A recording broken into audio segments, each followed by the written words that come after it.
கமகமன் வாசனையோட பசியை நல்லா தூண்டக்கூடிய ஒரு சூப்பரான மட்டன் குழம்பு செய்ய போகிறோம். இந்த மாதிரி ஒரு முறை மட்டன் குழம்பு செஞ்சு பாருங்கள், எல்லாருமே விரும்பி சாப்பிடுவாங்க. கொஞ்சம் வித்தியாசமான முறையில் ரொம்பவே சுவையாக இருக்கக்கூடிய மட்டன் குழம்பு இது. எப்படி செய்கிறதுன்னு பார்க்கலாம் வாங்க. ஒரு குக்கர் அடுப்பில் வச்சுட்டு தேவையான அளவுக்கு எண்ணெய் சேர்த்துக்கலாம். 1/2 கிலோ மட்டன் பயன்படுத்தி இன்றைக்கி நம்ம குழம்பு செய்ய போகிறோம். இதுக்கு தேவையான பொருட்கள் சொல்கிறேன். 2 துண்டு பட்டை, 3 கிராம்பு, 2 ஏலக்காய் சேர்த்துக்கலாம். கூடவே 2 போல் பச்சை மிளகாயை நறுக்கி விட்டு சேர்த்துக்கலாம். கொஞ்சம் போல் கருவேப்பிலை சேர்த்துக்கலாம். எல்லாமே ஓரளவுக்கு பொரிஞ்சு வந்ததுக்கப்புறமா 1/2 டீஸ்பூன் அளவுக்கு சோம்பு சேர்த்துக்கலாம். சோம்பு ஓரளவுக்கு பொரிஞ்சிடுச்சு. இப்போ நம்ம பொடியாக கட் பண்ணி வச்சுருக்க 2 பெரிய வெங்காயம் சேர்த்துக்கலாம்.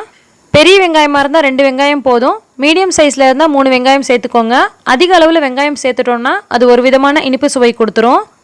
வெங்காயம் ஓரளவு நிறம் மாறி நல்லா வதங்கி வந்துருச்சு. இப்போ இது கூட நாம் இஞ்சி பூண்டு விழுது சேர்க்க போகிறோம். 2 டேபிள் ஸ்பூன் அளவுக்கு இஞ்சி பூண்டு விழுது சேர்த்துக்கலாம். இந்த மாதிரி கறி குழம்புக்கெலாம் இஞ்சி பூண்டு விழுது சம அளவில் இருக்கணும். 1 கப் அளவு இஞ்சி எடுக்கிறீங்கன்னா 1 கப் அளவு பூண்டு எடுத்து நல்லா அரைச்சி பேஸ்ட் பண்ணிக்கோங்க. அந்த மாதிரி சரியான அளவில் இருந்துச்சுன்னா தான் குழம்பு நல்லா டேஸ்ட்டாக இருக்கும். இஞ்சி பூண்டு விழுது எந்த அளவில் அரைக்கணும், எப்படி அரைச்சா ரொம்ப நாளைக்கு கெட்டு போகாமல் வச்சுக்க முடியும் அப்படின்றத தனி ஒரு வீடியோவாக போட்டிருக்கேன். அதோட லிங்க் வேணால் டிஸ்கிரிப்ஷனில் கொடுக்குறேன், தேவைப்படுறவங்க போய் பார்த்துக்கோங்க. இப்போ இஞ்சி பூண்டு விழுது ஓரளவுக்கு வதங்கி வந்ததுக்கப்புறமா தக்காளியை சேர்த்து தக்காளி நல்லா மசிகிற அளவுக்கு வதக்கிக்கலாம். பெரிய தக்காளியாக 2 தக்காளி சேர்த்தோம்னா சரியாக இருக்கும். மீடியம் சைஸ் அல்லது சின்ன சைஸாக இருந்துச்சுன்னா 3 தக்காளி சேர்த்துக்கலாம். இப்போ தக்காளி ஓரளவுக்கு வதங்கி வந்ததுக்கப்புறமா இதில் 1/4 டீஸ்பூன் அளவுக்கு மஞ்சள் பொடி, 1 டேபிள் ஸ்பூன் அளவுக்கு மிளகாய் பொடி, 1/2 டேபிள் ஸ்பூன் அளவுக்கு மல்லிப்பொடி, கூட 1 டீஸ்பூன் அளவுக்கு மட்டன் மசாலா, தேவையான அளவுக்கு உப்பு சேர்த்துடலாம்.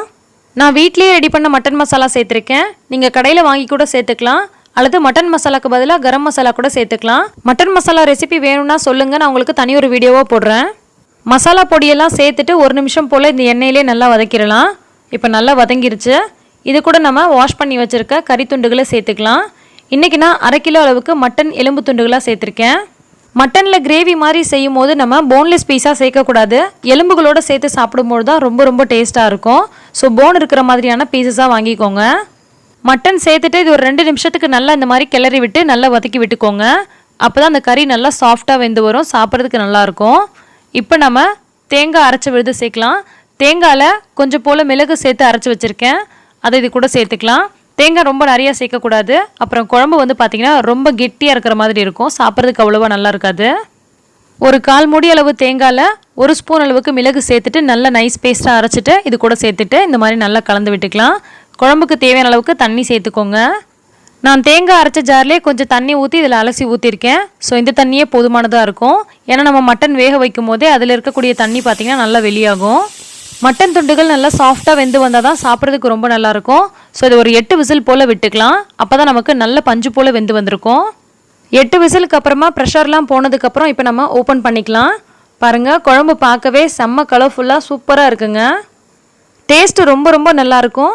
முக்கியமாக இது சாதத்துக்கு மட்டும் இல்லாமல் சப்பாத்தி, பராட்டா, இட்லி, தோசை இப்படின்னு எல்லாத்துக்குமே ரொம்ப சூப்பராக இருக்கும். கண்டிப்பாக ட்ரை பண்ணி பாருங்கள். ஸோ இந்த ரெசிபி உங்களுக்கு பிடிச்சிருந்தா லைக் பண்ணி ஷேர் பண்ணுங்கள். எல்லா புகழும் இறைவனுக்கே. நன்றி.